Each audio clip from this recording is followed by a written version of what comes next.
अस्सलाम वालेकुम दोस्तों, मां आहियां दिलबर सिंधी, जर्नलिस्ट सहाफ़ी आहियां नावली में वञो। जीअं त मां हक़ जी ॻाल्हि कंदुसि। असांजा बि सियासी तालुकात आहिनि पाकिस्तान पीपल्स पार्टी सां, पर अॼु जेको देह बम्बई में मसइलो हले पियो भंड बिरादरी ऐं ज़रदारी विच में, इनखे कंट्रोल में आंदो वञे। SSP नवाब शाह ऐं DIG ऐं सिंध पुलिस IG ऐं वज़ीर आला सिंध खे गुज़ारिश कयूं था त इन मामले जी जांच कयो ऐं इहो रोकायो वञे मामलो। ॿी ॻाल्हि मां तव्हांखे अहम ॿुधाईंदो हलां त ज़मीन ते जेकॾहिं ज़रदारियुनि ख़रीद कई आहे त उहो को मसइलो न आहे। ज़मीन भले जेको बि ख़रीद करे उहो भंडनि जो मसइलो आहे ऐं ज़रदारियुनि जो मसइलो आहे, पर एतिरी मां तव्हांखे ॿुधाईंदो हलां त एतिरी बि बदमाशी ऐं दहशतगर्दी न थियणु घुरिजे जो ज़रदारी हितां विको गाॾी में वञनि था ऐं उन्हनि जा जेके सिक्योरिटी गार्ड आहिनि या हथियारबंद जेके माण्हू आहिनि केर बि आहिनि उन्हनि सां गॾु।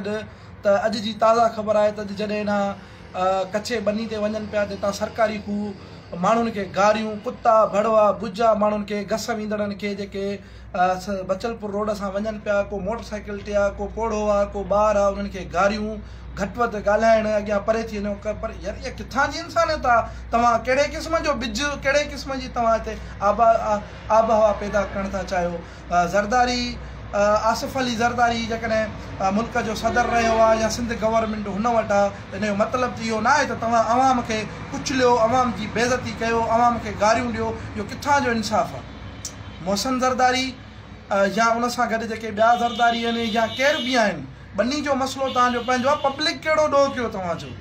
इहो किथां जो कानून आहे? किथां जी इंसानियत आहे? तव्हां पैसे वारा माण्हू थियो, गवर्नमेंट तव्हांजे इशारनि ते हले थी त तव्हां हितां घस वींदड़ माण्हुनि खे तव्हां गारियूं ॾींदो, बुजा ॾींदो, थुकाना लत कंदो। छो?